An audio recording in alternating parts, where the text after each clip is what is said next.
Imagine being a young professional woman living independently, and then all of a sudden you can't drive or live on your own. Yeah, and while that can be difficult, doctors are hopeful that that same young woman who suffered from 2 deadly health events could make a full recovery. Meg Farris shows us what happened. Nurse Ashley Pisano and her sister, Dr. Catherine Pisano, have always been best friends, but what happened recently secured that bond even more. Like, the last thing I remember before I lost consciousness, I guess, is I just remember saying, like, I'm scared, something's wrong. Surgical registered nurse Ashley's only 34. An aneurysm in her brain began to bleed. She was rushed to the Tulane ER.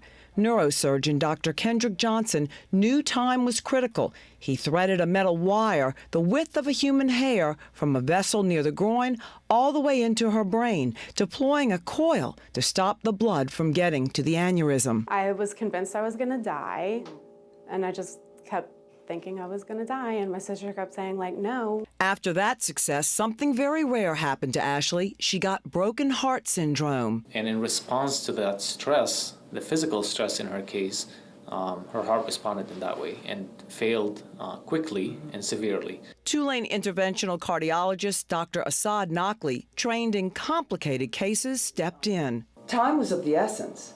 100%. 100%. So those patients, if you wait on them, the later the worse. But there's risk. She was on blood thinners and needed internal and external pumping devices for her failing heart.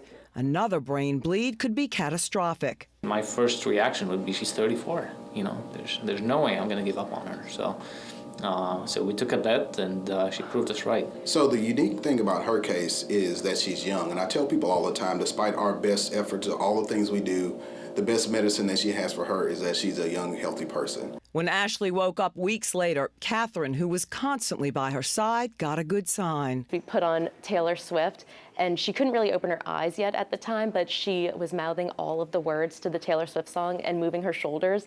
And so we immediately knew, we were like, oh my God, she's gonna be fine. And Ashley, who has tickets to the Taylor Swift concert in October, asked this when she woke up. And then I just remember thinking, when is the Taylor Swift concert? Because I have to go.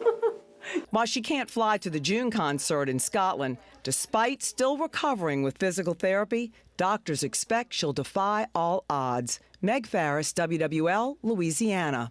So Ashley's still working on her balance to walk, and her eyesight and taste haven't fully come back, but she said she's making progress every single day.